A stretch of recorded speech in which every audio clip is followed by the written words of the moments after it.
Growing up, our house felt like a military camp. My father, a college teacher, ran things very strictly. My older sister, Julie, was the perfect child, obedient, focused on school, and always trying to make everyone happy. I was the opposite, always testing the limits. "Laura, sit up straight," my father would snap during dinner. "A lady doesn't slouch." I'd roll my eyes, sit up, and then slouch again the moment he wasn't looking. It was a constant power struggle. My mother didn't say much, but she was just as strict. She would give me disapproving looks at my clothes or the friends I chose. "What will the neighbors think?" she would always ask.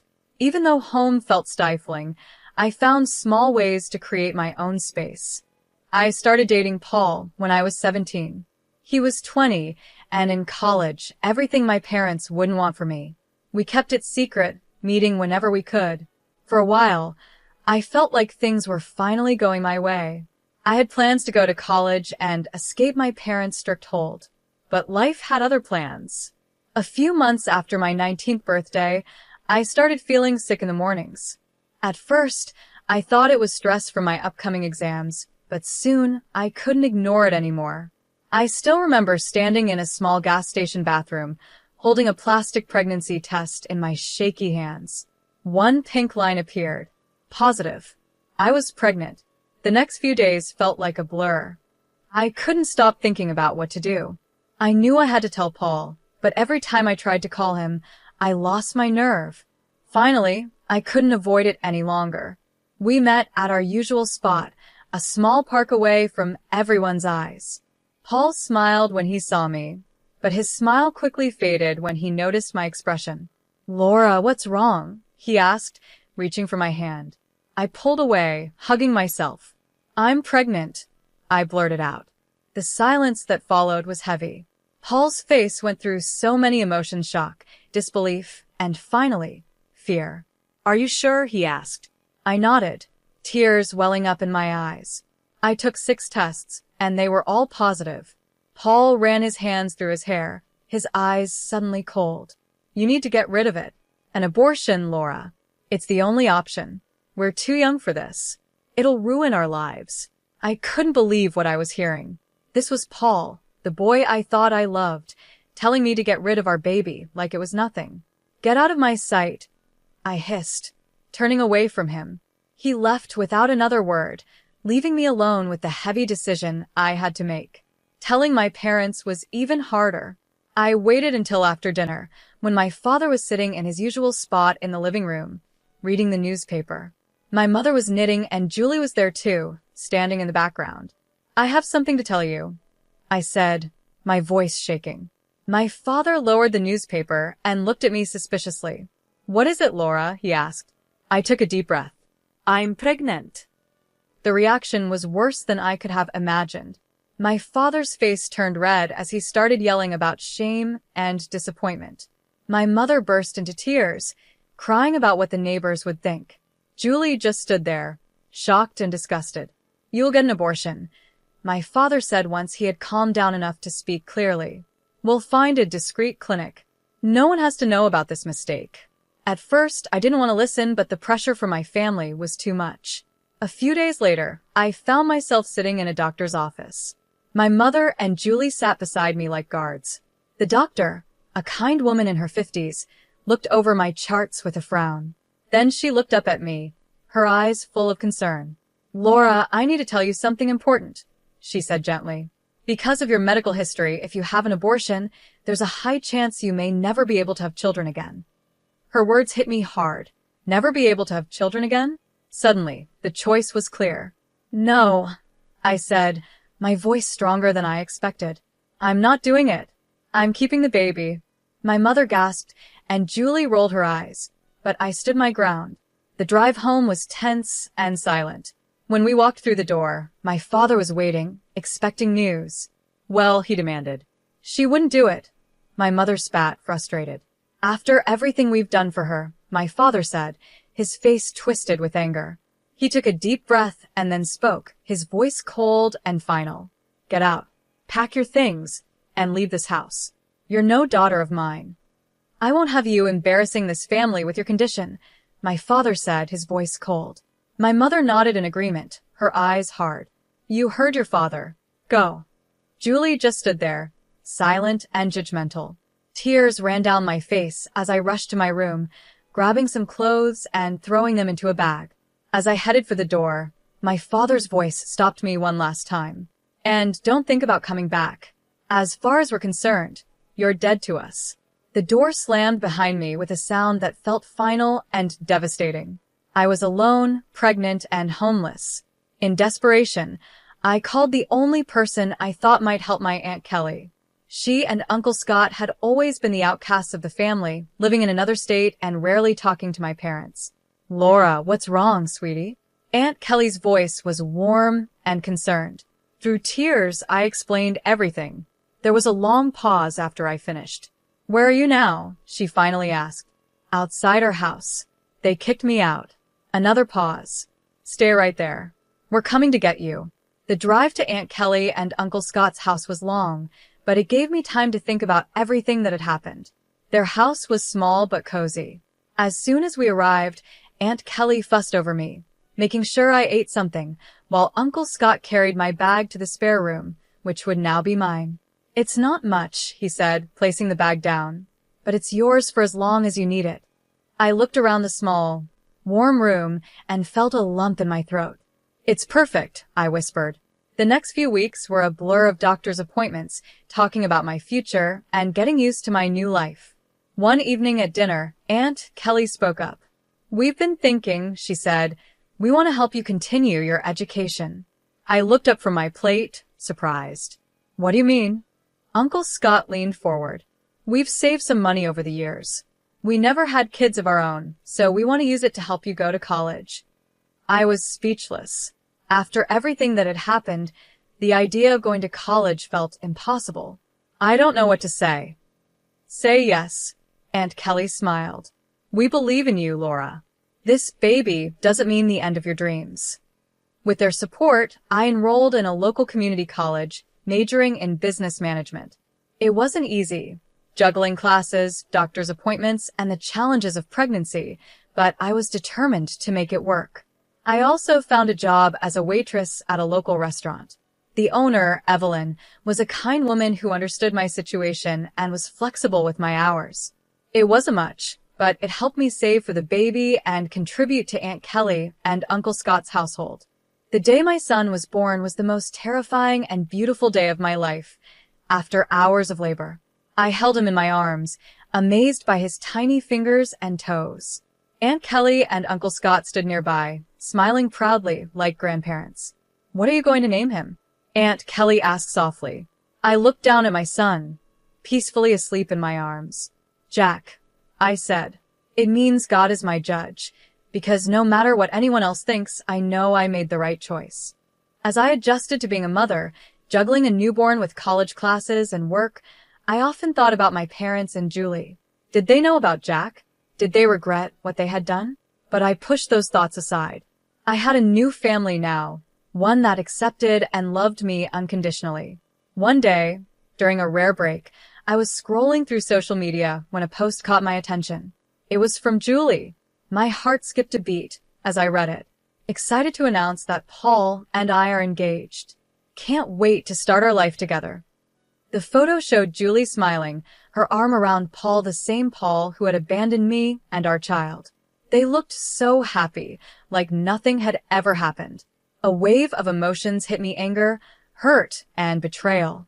But then I looked over at Jack, peacefully playing in his crib, and I realized something important. I didn't need their approval. I didn't need their love. Everything I needed was right here. The years went by quickly in a blur of diapers, textbooks, and late-night study sessions. My last semester was especially tough. I was taking extra classes to graduate on time, still working at the restaurant, and taking care of an energetic 5-year-old. Graduation day was filled with emotions. As I stood in line to receive my diploma, I looked into the crowd and saw Aunt Kelly and Uncle Scott, beaming with pride. Jack sat on Uncle Scott's shoulders, waving excitedly whenever he caught my eye. The real surprise came later at the graduation party Aunt Kelly and Uncle Scott threw for me. While we were celebrating, Evelyn, my boss from the restaurant, pulled me aside. "Laura, I have an offer for you," she said with a smile. "I'm looking for a new restaurant manager, and I think you'd be perfect for the job." I was shocked. "Me? But I've only been a waitress." Evelyn waved her hand, dismissing the thought. You've been so much more than that. "I've seen how you handle tough customers, how you organize the staff, and how you've balanced work, school, and motherhood. That's the kind of dedication and skill I need in a manager." It felt like a dream come true, a steady job with better pay and regular hours. It was exactly what Jack and I needed to start our new life. The next few years were full of positive changes. I threw myself into my new role at the restaurant, learning everything I could about management and business. Jack started school and grew into a smart, curious boy who loved to read and play baseball. It was at one of Jack's Little League games that I met Frank. He was there with his son, Tyler, who was playing on the other team. We started talking, and I was instantly drawn to his kind eyes and easy laugh. "Single dad?" I asked, noticing he was alone. He nodded, a sad smile crossing his face. "Widower, actually. Tyler's mom passed away when he was a baby." My heart ached for him. "I'm so sorry. That must be hard." "It is," he admitted, "but we manage." How about you? "Single mom." I laughed. Is it that obvious? Our relationship developed slowly. We were both careful, having been hurt before, and with our children in the picture, we didn't rush things. But as months passed, I found myself falling for Frank. He was kind and patient, and Jack adored him. A year after we met, Frank proposed. It wasn't anything dramatic, just a quiet moment in his backyard with our boys playing nearby. Our wedding was small and intimate, with only close friends and family. As I walked down the aisle with Jack proudly by my side as the ring bearer, I caught Aunt Kelly's eye. She was crying, but her smile was radiant. Life with Frank, Jack, and Tyler soon settled into a comfortable rhythm. A couple of years after our wedding, we were blessed with another addition to our family. Our daughter, Betty, was born on a warm spring morning. As I held her in my arms, with Frank, Jack, and Tyler gathered around the hospital bed, I felt a sense of completeness I had never known before. I loved all three of my children equally, Jack and Betty, my biological children, and Tyler, my stepson. Blood didn't matter. They were all my kids. One evening, Aunt Kelly was over helping with the kids when we were startled by a familiar voice coming from the TV. There, larger than life, were my parents. My father stood at a podium, waving to a cheering crowd. The ticker at the bottom of the screen read, "Adam Johnson announces his candidacy for mayor." My heart nearly stopped. It had been years since I had seen my parents, even if only on a screen. My father looked older, his hair grayer, but his eyes still had that same stern, determined look I remembered so well.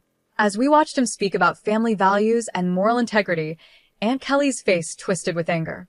"Hypocrites," she spat, her voice shaking with fury. I turned to her, shocked. "Aunt Kelly?" She took a deep breath, her eyes never leaving the screen. "There's something you need to know, Laura. Something they've kept hidden for years." "What?" I asked, confused. What she told me next shook me to my core. Many years ago, before Julie and I were born, my parents had their first child, a boy. But he was born with severe physical disabilities, without legs. Instead of loving and caring for him, they left him at the hospital, too afraid that he would embarrass them. I felt a whirlwind of emotions, shock, disbelief, and a deep sadness for the brother I never knew. "Why didn't you tell me sooner?" I asked Aunt Kelly, my voice shaky. Her eyes filled with tears. I'm sorry, Laura. "I should have, but after what your parents did to you, I didn't want to add to your pain." That night, after the kids were in bed, I made a decision. I needed to find my brother. With Frank's support, we hired a private investigator. Weeks went by, and finally, we had a lead. My brother was alive, and against all odds, he had thrived. He was a successful writer, married with kids of his own. He had been adopted by a wealthy family that had given him every chance to succeed. Meeting him for the first time was surreal. Even though he looked different, I could see parts of myself in his face. His name was Larry, and he greeted me with a warm smile and open arms. "I always knew I had a biological family out there somewhere," he said softly. "I just never thought I'd find a sister." Over the next few months, Larry and I became close. I introduced him to my family, and he welcomed us into his. His wife, Julie, a coincidence that made me laugh, and their 2 children became part of our extended family. 22nd years had passed since the day my parents kicked me out. Life had moved on, bringing both joy and sorrow. My oldest, Jack, was now 20 and had just started college on a baseball scholarship. I couldn't have been prouder of the man he was becoming. One lazy Tuesday afternoon, I was scrolling through news articles when a familiar face caught my eye. It was my father, looking older but still carrying that same air of self-importance. The headline read, "Mayor Adam Johnson discusses family values in exclusive interview." Curiosity got the better of me, and I clicked on the video.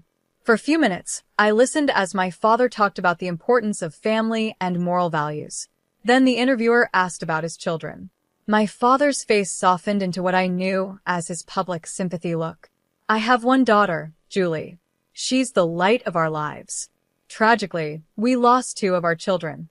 The pain never goes away, but it's made our family stronger." For days, I seethed with quiet rage. How dare they? How dare they erase me and Larry, pretending to be tragic, sympathetic figures? Almost as if fate was stepping in, Larry called. "Laura, guess what? I'm doing a book signing in our hometown next week. It would mean the world to me if you could come." I wouldn't miss it for the world, I told him, a plan already forming in my mind. The following week, I found myself back in the city where I grew up. As I walked through the familiar streets, memories came rushing back, some good, but many painful. I pushed them aside, staying focused on what I needed to do. The book signing was being held in the grand ballroom of the city's most prestigious hotel. As I entered, I realized Larry hadn't been exaggerating. Half the town seemed to be there. Local celebrities, business leaders, and politicians were all mingling, waiting for the event to start. And there, in the front row, sat my parents and Julie. My father, now the mayor, looked every bit the part of a distinguished politician. My mother, elegantly dressed, smiled and nodded at people she knew. Julie sat beside them. They hadn't noticed me yet. I found a seat near the back, my heart pounding so loudly I thought everyone could hear it. Larry rolled onto the stage in his wheelchair to loud applause. He looked confident and comfortable in the spotlight. As he began talking about his book and his life, I saw my parents nodding, trying to look sympathetic. "I was born with a severe disability," Larry said. "No legs and other health issues. My biological parents abandoned me at the hospital, unable or unwilling to care for me." I watched my father closely, but his expression didn't change. No recognition, no shame, just the practiced look of a politician showing concern for someone else's story. "It's a sad story," Larry continued, "but I was lucky. I was adopted by a wonderful family who gave me every opportunity to succeed. Still, I always wondered about my birth family, who they were, and why they gave me up." The room was completely silent. Everyone focused on Larry as he spoke. My heart raced, knowing the moment that would change everything was coming. Then Larry smiled, his eyes sparkling with a mix of humor and determination. "But that's not the end of my story," he said. "You see, I found my family. My sister Laura is here today." He turned toward me, extending his hand. "Laura, would you join me on stage?" A gasp spread through the audience as I stepped into the spotlight. Many faces showed recognition. After all, I had grown up in this town. But the most dramatic reactions were in the front row. My parents' faces went pale, their expressions shifting between shock, fear, and realization. Julie looked like she had seen a ghost. They knew their carefully built image was about to fall apart. My parents stood quickly, clearly planning to make a fast exit, but I wasn't about to let them escape the truth again. "Mom, Dad, please stay," I called out. My voice echoing through the now silent room. "I think it's time we had an honest conversation, don't you?" My parents froze, trapped by the eyes of the entire audience. Slowly, reluctantly, they sat back down. I took a deep breath. "Many of you knew me growing up. You knew my family. But there's a lot you didn't know, a lot that's been hidden for far too long." And then I told them everything. How my parents had abandoned Larry at the hospital because they were ashamed of his physical differences. How they had hidden his existence, building their reputation on lies. And then, history repeated itself. I continued, my voice growing stronger. When I got pregnant at 19, they didn't offer support or understanding. They demanded I have an abortion, even though doctors warned it could leave me infertile. When I refused, they kicked me out pregnant, alone, and abandoned, all to protect their perfect image. Gasps and whispers spread through the crowd. I saw people's disgusted looks aimed at my parents, who seemed to shrink in their seats. For years, I've heard them talk about family values and morality. I said, my voice full of emotion. But their actions tell a different story. They abandoned 2 of their children when we needed them the most. They erased us from their lives to keep up their perfect image. The room erupted into chaos. People were shouting, some at my parents, others at each other. Journalists, who had come for a simple book signing, were now furiously taking notes or speaking into their phones. In the middle of the uproar, I locked eyes with my father. The man who had once seemed so powerful in my childhood now looked small and defeated. My mother was openly crying, and Julie sat frozen, her face filled with shock and confusion. In the days that followed, the story blew up. It was all over the local news, then the national news. My father's political career crumbled overnight. The man who had preached about integrity and family values was exposed as a hypocrite. His position as mayor became impossible to hold, and within a week, he resigned, citing personal reasons. But everyone knew the truth. The college where he had taught quickly distanced themselves, firing him. Amidst all the chaos, one thing became clear: my sister Julie made her choice. She stood firmly by our parents, refusing to face the truth. During a brief phone call, she hissed, "You've ruined everything. Don't contact me again. You're dead to me, just like you're dead to Mom and Dad." But life has a way of surprising you when you least expect it. A few days later, I got a call from a number I hadn't seen in over 22 years. It was Paul, Julie's husband, and the father of my eldest son. "Laura," he said, his voice hesitant and almost shy. "I've been thinking about us, about what happened. Julie and we can't have children. And I thought, well, we have a son together. Maybe we could be a family." I couldn't help but laugh. "Paul, you made your choice 22 years ago. You left me when I was pregnant with your child. You married my sister, and now just because you can't have children with her, you think you can come back to me? No, that's not how it works." "But Laura." "No, Paul. "I have a wonderful husband and a beautiful family. I don't need you, and I certainly don't want you. Goodbye." I hung up, feeling a sense of closure I didn't know I needed. But the surprises didn't stop there. The next day, I got another unexpected call, this time from Paul's parents. "Laura," a tentative voice asked. "This is Lauren, Paul's mother. "We just found out about Jack." Is it true? Do we have a grandson?" The conversation that followed was emotional and eye-opening. Paul and my parents had told them I'd had an abortion and run away. They'd spent years believing their grandchild never existed. "We'd like to meet him," Lauren said, her voice trembling. "If that's okay with you. Of course, we understand if you don't want us in your lives." I thought for a moment. Paul's parents weren't responsible for what Paul did or for the lies my parents told. They had been deceived too. "Okay," I said finally. "I'll talk to Jack and see if he's open to meeting you." The meeting between Jack and his grandparents went surprisingly well. There were tears, hugs, and lots of catching up. Jack, always kind-hearted, welcomed them with open arms. In the months that followed, life settled into a new normal. Larry and his family became a regular part of our lives, filling our home with laughter and love. Aunt Kelly and Uncle Scott doted on all the grandchildren, biological or not. As for my parents and Julie, I only heard bits and pieces about them. They had moved away, trying to escape the scandal. Part of me felt sorry for them, but I knew I had done the right thing by telling the truth.